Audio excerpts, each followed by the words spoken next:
जब बच्चे परीक्षा देकर के अपने घर वापस लौटते हैं और जब उनसे कोई पूछता है कि बताओ तुम्हारा कितना नंबर आएगा, तो बच्चे अपने अनुमान से और क्वेश्चन पेपर को जिस अनुसार से बनाते हैं उस अनुसार से वो जोड़ करके बताते हैं कि हाँ हमारा इतना नंबर आएगा, 80 नंबर आएगा, 90 नंबर आएगा, 95 नंबर आएगा या फिर जो भी नंबर आएगा। लेकिन जब रिजल्ट निकलता है तो होता है उल्टा। बच्चे पहले से तो सोच के रखते हैं कि हमारा 80 आएगा, हमारा 90 आएगा, लेकिन जब देखते हैं, जब रिजल्ट निकलता है तो पाते हैं कि अरे भाई उसे तो बहुत कम नंबर आया है। आखिर ऐसा क्यों? ऐसा सिर्फ प्यारे बच्चों एक कारण से होता है और वो कारण है कि आपके पास चाहे नॉलेज कितना भी जबरदस्त क्यों ना हो, आप कितना भी पढ़ने में ब्रिलियंट क्यों ना हो, लेकिन अगर आप कॉपी में अच्छे तरीके से नहीं लिख पाते हैं या फिर आप कॉपी अच्छे तरीके से नहीं लिख पाते हैं, आपका पेपर अगर अच्छा नहीं जाता है या फिर अगर पेपर अच्छा भी जाता है लेकिन कॉपी लिखने का तरीका गलत है, तो फिर आपका नंबर काट लिया जाता है, आपका नंबर कट जाता है। आप क्वेश्चन सब सही बनाए हैं लेकिन फिर भी आपका नंबर काट लिया जाता है या फिर कुछ ऐसे और मिस्टेक्स हैं जिसकी वजह से आपका नंबर घट जाता है। लेकिन अगर आप लोग इस वीडियो को पूरा देख लें तो वो सब कुछ आपको पता लग जाएगा जिसके वजह से परीक्षा में नंबर कटता है। और अगर आप इस वीडियो को पूरा देख लिए तो यकीन मानिए आपका एक नंबर भी नहीं कटेगा और आप परीक्षा में जितना बना करके आएंगे उतना नंबर आपको कॉपी में मिलेगा। आप जितना आकर के घर पर कहेंगे कि हमारा इतना नंबर का सही होगा, हम इतना नंबर का बना के आए हैं, यकीन मानिए आपको उतना ही नंबर आएगा। लेकिन इसके लिए कुछ नियम है, कुछ शर्तें हैं, कुछ रूल्स हैं जो कि आपको फॉलो करना पड़ेगा, ठीक है ना। और अगर आप इन रूल्स को फॉलो नहीं करेंगे तो फिर वही होगा, आप बना करके आएंगे 90 का, रिजल्ट निकलेगा तो आएगा 75, ठीक है। तो आप लोग इस वीडियो को थोड़ा समय निकाल करके जरूर देख लीजिए ताकि एकदम बेहतर तरीके से आप कॉपी लिख सके, क्योंकि बहुत सारे बच्चों को यह तरीका नहीं पता होता है। तो प्यारे बच्चों, आज हम आप लोगों को इस वीडियो में कॉपी लिखने का सबसे बेस्ट तरीका बताने वाले हैं कि आखिर कॉपी लिखने का सबसे बेस्ट तरीका क्या होता है जिससे कि एक भी नंबर ना कटे। और परीक्षा से पहले हम ये वीडियो हर एक वर्ष के बच्चों को देते हैं और लाखों की संख्या में बच्चे इस वीडियो को देख करके जाते हैं, लाखों की संख्या में बच्चे इस वीडियो को शेयर करते हैं। हमें भी यकीन है कि आप इस वीडियो को शेयर जरूर करिएगा। चलिए सीधे अपने मुद्दे पे आते हैं कि परीक्षा में कॉपी कैसे लिखना है। परीक्षा में कॉपी लिखने का सबसे बेस्ट तरीका क्या है, इस प्रकार का कॉपी आपको मिलेगा और बिहार बोर्ड के बच्चे इसी प्रकार से कॉपी लिख करके भी आते हैं, जो कि बेहतर है। एकदम स्पष्ट दिख रहा है कि प्रश्नोत्तर नंबर 7 है, प्रश्नोत्तर नंबर 8 है, प्रश्नोत्तर नंबर 9 है, यानी कि कॉपी जांच करने वाले को दिक्कत नहीं आएगा। एकदम स्पष्ट दिख रहा है कि यहाँ पर जो ये वाला है ये प्रश्नोत्तर नंबर 7 है, यहाँ पर जो ये दिख रहा है प्रश्नोत्तर नंबर 8 है, यहाँ पर जो दिख रहा है प्रश्नोत्तर नंबर 9 है। जो भी दिख रहा है वो एकदम क्लियर दिख रहा है और उसका आंसर भी एकदम स्पष्ट दिख रहा है। लेकिन इसके बाद भी उनका नंबर काट लिया जाएगा। कैसे काटा जाएगा, क्यों काटा जाएगा और कैसे इससे बचे, ये अब हम आपको आगे समझाते हैं। एकदम शुरू से समझाते हैं, छोटा से छोटा पॉइंट और बड़ा से बड़ा पॉइंट का हम डिस्कस करेंगे। एकदम छोटा पॉइंट से सबसे पहले शुरू करते हैं, जो कि एकदम नॉर्मल बात है, ठीक है ना। एकदम नॉर्मल बात है कि आखिर किस तरीके से हम कॉपी लिखें कि हमारा परीक्षा में रिजल्ट बेहतर आए, नंबर जो हम घर पे सोचे वही मेरा नंबर आ जाए। इसके लिए ना आप लोगों को सबसे मस्त तरीका प्यारे बच्चों हम बताते हैं। देखिए, सबसे पहला तरीका तो यह कि जब भी आप लोग परीक्षा देने के लिए जाएं तो दो बातों का ख्याल रखें। सबसे पहले अपने हथियार से रिलेट, क्योंकि परीक्षा में आपका मुख्य हथियार यही है। जिस तरीके से सिपाही युद्ध लड़ने के लिए जाता है उसका मुख्य हथियार AK-47 होता है, आपका AK-47 यही है। जितना गोली चलाना है ना बस आपको इसी से चलाना पड़ेगा, जितना बम गोला बारूद दागना है बस यही दो हथियार है आपके पास। और ध्यान रखिएगा ये एक हथियार लेकर के नहीं जाना है, मतलब आपको परीक्षा में जब भी जाना है तो 2 कलम लेकर के जाना है और 2 अलग अलग रंग का। अगर आप एक ब्लू पेन लेके जा रहे हैं तो आपके साथ एक ब्लैक पेन भी होना एकदम जरूरी है, अगर आप चाहते हैं कि हमारा नंबर नहीं कटे तो। और अगर आप चाहते हैं कि नंबर हमारा नॉर्मल आए, कटे, तो फिर एक कलर का पेन ले चाहिए, नो प्रॉब्लम। लेकिन कोई भी ऐसा नहीं चाहेगा, सब लोग चाहेगा कि हमारा नंबर नहीं कटे, तो फिर आपको 2 कलर का पेन लेकर के जाना है, एक ब्लैक और एक ब्लू। इससे यूज क्या होगा बाबू, ये हम आपको सबसे पहले समझा देते हैं। जैसे देखिए, अभी यहाँ पर आप कॉपी देख रहे हैं ना, कॉपी आप देख रहे हैं, इसका आप ऊपर में हेडिंग लिखा गया है लघु उत्तरीय प्रश्न, 2 नंबर वाला प्रश्न है तो हेडिंग लिखा हुआ है लघु उत्तरीय प्रश्न, उसके नीचे लिखा है प्रश्नोत्तर नंबर 7। यानी यह 2 चीज हमको हाईलाइट करना है जो कि परीक्षा में कॉपी जांच करने वाले को एकदम स्पष्ट दिखे, ठीक है ना। अच्छा, एक बात और बता देते हैं, अगर आप अच्छे से कॉपी नहीं लिखते हैं तो कॉपी जांच करने वाला ना सुबह से लेकर के शाम तक कॉपी जांच करता है। जो भी शिक्षक कॉपी जांच करते हैं वो सुबह से लेकर के शाम तक करते हैं, मन उनका भी उब जाता है क्योंकि वो भी आदमी है। वैसे में अगर गंदी लिखावट के साथ उनके सामने कॉपी आता है तो वो नंबर को ना एकदम जैसे तैसे कर देते हैं। इसलिए हमेशा चीजों को एकदम आसान बनाइए। उनके सामने कॉपी आपका इस तरीके से रिप्रेजेंट होना चाहिए जैसे उनको कोई भार ही ना पड़ रहा हो, वो एकदम आराम ढूंढते हैं। शाम होते होते हम कॉपी जांच करने वाले लोगों से बातचीत की है, ठीक है ना।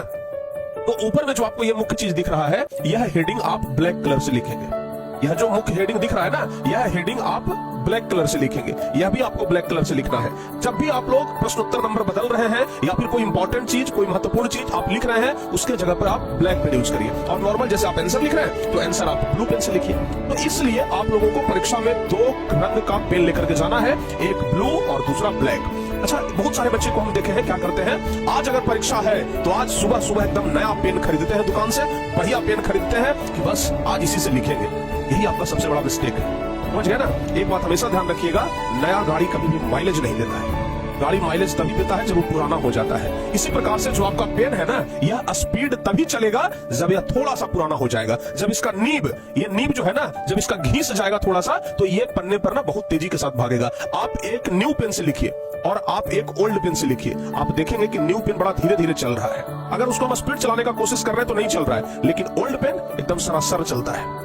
इसलिए परीक्षा में जब भी आप लिखने के लिए जाइए तो पहले से वैसा पेन लेकर के जाइए जिससे आप पहले से 1-2 दिन लिख लिए हैं। यानी कि एकदम न्यू पेन लेकर के मत जाइए, वो पेन लेकर के जाइए जिससे आप 2-4-10 पन्ना पहले लिख चुके हैं। उस तरह के कलम लेकर के जाइए, मतलब थोड़ा पुराना कलम, एकदम नया कलम खरीद के लेकर नहीं जाना है। पहला तो ये पॉइंट आपको ध्यान रखिएगा, पुराने कलम से हैंड राइटिंग भी बढ़िया बनेगा, स्पीड भी आपका मेंटेन रहेगा। तो परीक्षा का सबसे पहला टिप्स हमारा यही है। दूसरा टिप्स है प्यारे बच्चों, सबसे पहले तो आप लोग ध्यान रखिएगा, बैठने का जगह बहुत मायने रखता है।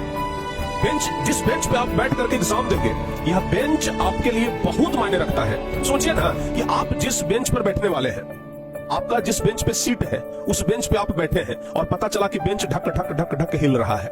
पता चला कि आप ऐसे ऐसे जब लिखते हैं ना, तो आपके साथ साथ बेंच वो ऐसे ऐसे कर रहा है। सोचिए कि कभी आप अच्छे तरीके से नहीं लिख पाएंगे। इसलिए जब भी आप परीक्षा हॉल में जाइए, सबसे पहले बेंच चेक करिए अपने बैठने का जगह, और जिस बेंच पे आप लिख रहे हैं वो वाला बेंच चेक करिए कि क्या वो सही तो है, ढक ढक ढुक ढक तो नहीं करता है ना, या फिर हिलता तो नहीं है ना। अगर हम उस पर लिखेंगे तो अच्छे तरीके से लिखाएगा ना, क्योंकि बेंच का बड़ा महत्व होता है। आप खूब बढ़िया से पढ़ के गए हैं, तैयारी करके गए हैं, पेन एकदम लेकर के गए हैं, 2 कलर का बढ़िया पेन लेकर के गए हैं, पूरा एकदम खुश है, पूरा कॉपी लिख देंगे और पता चला कि बेंच हुआ ढक ढक कर रहा है। तो भाई, जिस घर में आप रहने के लिए जा रहे हो, वही अगर ऊपर से उसका छत चू रहा हो तो उस घर में आप बढ़िया से नहीं रह पाएंगे। तो जिस बेंच पे आप बैठने के लिए जा रहे हैं, वो बेंच एकदम बढ़िया होना चाहिए। तो बेंच थोड़ा चेक कर लीजिएगा। और अगर आपको लगे कि बेंच खराब है, बेंच का पैर हिल रहा है, बेंच का पैर छोटा बड़ा है, कुछ भी अगर आपको ऐसा लगे, तुरंत वहीं पर एग्जाम हॉल में जो टीचर होंगे उनको बोलिए कि सर ये बेंच चेंज करवा दीजिए, इस बेंच पर हम नहीं लिख पाएंगे, ठीक है ना, ये बेंच में ये डिफॉल्ट है। तो इस तरीके से आप कर देंगे ना, तो आपको तुरंत बेंच चेंज हो जाएगा। तो आप बैठने की जगह को अच्छी तरीके से देख लें ताकि आपको कोई दिक्कत ना हो। तो दूसरा टिप्स हमारा यही रहेगा। चलिए तीसरे नंबर की ओर बढ़ते हैं। तीसरा टिप्स क्या है? बहुत सारे बच्चे को जब OMR शीट मिलता है भरने के लिए, OMR शीट हालांकि पहले तो भरा जाता था, लेकिन अब नाम, आपका रोल कोड, रोल नंबर, ये सब कुछ पहले से भरा हुआ रहता है, ठीक है ना। अब ज्यादा कुछ भरना नहीं पड़ता है आपको, ठीक है। सिर्फ 2-3 जगह पे ना उसको फिल करना होता है, इस प्रकार का जो होता है ना, इसको फिल करना होता है। बहुत सारे बच्चे क्या करते हैं कि जैसे उनको क्वेश्चन मिलता है, जैसे ही प्रश्न पत्र उनके सामने आता है, वो सीधे प्रश्न पत्र को रटते हैं और लगते हैं खजाना ढूंढने। उनको लगता है भाई खजाना तो एकदम इसी में है, इसको जितना जल्दी होता है ढूंढ लेते हैं। और क्या सोचते हैं, नाम ये सब तो बाद में लिख लेंगे ना, अरे ये तो 2 मिनट का काम है, नाम तो बाद में लिखा जाएगा। बहुत बार बच्चे पूरे बढ़िया से कॉपी में लिखते हैं, लेकिन नाम लिखना या फिर OMR शीट भरना, उस पर साइन करना भूल जाते हैं। और जो सबसे बड़ा आप लोगों का गलती है, सबसे पहले आप अपना OMR शीट भरिए, सबसे पहले कॉपी पे नाम भरिए। बहुत सारे बच्चे गलती क्या करते हैं, OMR शीट भरने के चक्कर में बॉल पेन का यूज कर देते हैं। प्यारे बच्चों, बिहार बोर्ड की तरफ से सख्त निर्देश है कि OMR शीट जेल पेन से नहीं भरना है, नहीं तो आपका परीक्षा ये कॉपी जो है ना वो रद्द हो जाएगा। तो हमेशा ध्यान रखिएगा, नॉर्मल पेन जिससे आप कॉपी पे लिखने वाले हैं, उसी पेन से आपको OMR शीट भरना है। कभी भी बॉल पेन का यूज मत करिएगा, कभी भी बॉल पेन का यूज आप लोग मत करिएगा। अच्छा, दूसरी बात, आप लोग क्या गलती करते हैं, जरा देखिएगा ध्यान से। आप लोग को हमने एक बहुत जबरदस्त चीज बताने वाले हैं, शायद आप लोग देख लीजिए। जैसे मान लिया जाए कि इसको हमें रंगना होता है, ये 4 आपके पास होता है ना, जैसे देखिए ना, ये 4 ऑप्शन आपके पास होता है।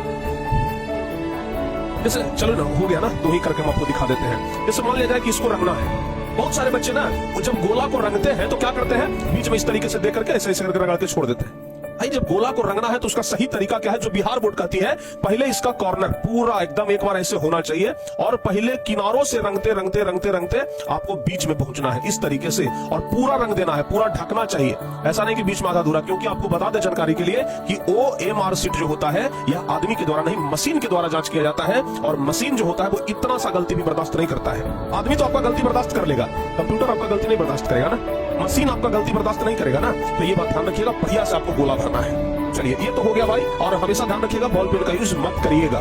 बॉल पेन मतलब वही जो स्याही वाला होता है, जो बॉल पेन आप बोलिएगा दुकानदार को समझ जाएगा, या फिर देख लीजिएगा आप लोग। चलिए, बहुत सारे बच्चे क्या करते हैं, जैसे ही क्वेश्चन मिला एकदम सीधे लिखना शुरू। भाई, क्वेश्चन पढ़ने के लिए आपको 15 मिनट का अतिरिक्त समय दिया गया है, तो उस क्वेश्चन को पहले पढ़िए। जब भी क्वेश्चन आपको मिलता है तो सबसे पहले पूरा क्वेश्चन को एक बार ध्यान से देख लीजिए, पूरे क्वेश्चन को एक बार ध्यान से देख लीजिए कि कहीं कोई दिक्कत तो नहीं है। कभी कभी ऐसा होता है कि क्वेश्चन तो मिल गया और उसका बीच वाला एक पन्ना गायब है। बहुत बार ऐसा हो जाता है, क्वेश्चन छापने में, प्रिंटिंग में ऐसा मिस्टेक होता है कि क्वेश्चन का बीच वाला एक पन्ना गायब है। सब क्वेश्चन रहेगा, बीच वाला एक पन्ना गायब हो गया। अब सोचिए, आप तो लगातार लिखते जा रहे हैं, हो सकता है कि आपको ध्यान न रहे कि बीच वाला भी तो सीरियल नंबर गड़बड़ा गया है।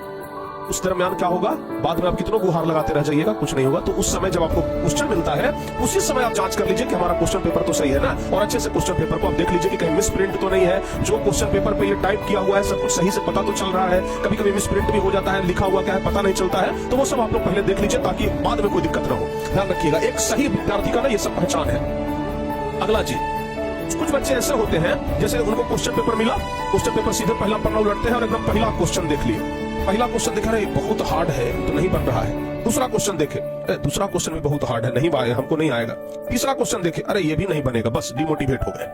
3 क्वेश्चन 4 क्वेश्चन 5 क्वेश्चन या पहला पन्ना पूरा देखेगा, देखा क्वेश्चन तो बड़ा हार्ड है, पूरे डिमोटिवेट हो गए, बहुत भारी भारी क्वेश्चन आ गया है। क्या भाई, पहला पन्ना देख करके आप पूरे क्वेश्चन पेपर का अंदाजा लगा लिए, यही सबसे बड़ा गलती है। इसलिए आप हमेशा ध्यान रखिए कि चाहे ऑब्जेक्टिव हो चाहे सब्जेक्टिव हो, जब क्वेश्चन पेपर आपको मिलता है उसके बाद जो क्वेश्चन आपको हल्का लगे, जो भी क्वेश्चन आपको हल्का लगे, जो मतलब जिस क्वेश्चन का आंसर आप कंफर्म जानते हैं, उसी क्वेश्चन को आप वहां ओएमआर शीट में गोला भरिए, रंगिए, ठीक है ना। जिस क्वेश्चन में आपको थोड़ा भी डाउट है ना, उसको छोड़ दीजिए, सबसे लास्ट में उसको रंगेंगे। तो जिस क्वेश्चन को आप एकदम कंफर्म जानते हैं उस क्वेश्चन को रंगिए, अन्यथा आप उसको भी पेंडिंग रखिए। नहीं तो क्या होगा, आप जिसमें डाउट, मतलब जिस क्वेश्चन में आपको डाउट है उसको रंग दिए, बाद में वो कंफर्म हो गया कि नहीं ये वाला नहीं ये वाला होगा, आप गोले को मिटा नहीं सकते। ओएमआर शीट में अगर गोला में स्क्रैच भी आएगा ना, मशीन कॉपी को रिजेक्ट कर देगा। इसलिए हमेशा ध्यान रखिएगा कि गोला में न तो व्हाइटनर का प्रयोग करना है और न ही उसको स्क्रैच करना है। अगर एक बार गलती डाल दिए तो समझिए कि वो आपका गलती ही हो गया, दोबारा उसको सही करने का भी प्रयास मत करिएगा, नहीं तो और बड़का मिस्टेक हो जाएगा, ठीक है ना। और लगातार के चक्कर में तो बिल्कुल न रहे कि पहला बनाएंगे तभी दूसरा बनाएंगे, दूसरा बनाएंगे तभी तीसरा बनाएंगे। हो सकता है कि 50 के बाद वाला पूरा क्वेश्चन हमको आता हो, 1 से लेकर के 40 तक हमको नहीं आता हो, लेकिन 50 के बाद पूरा आता हो सकता है कि 2 क्वेश्चन छोड़ करके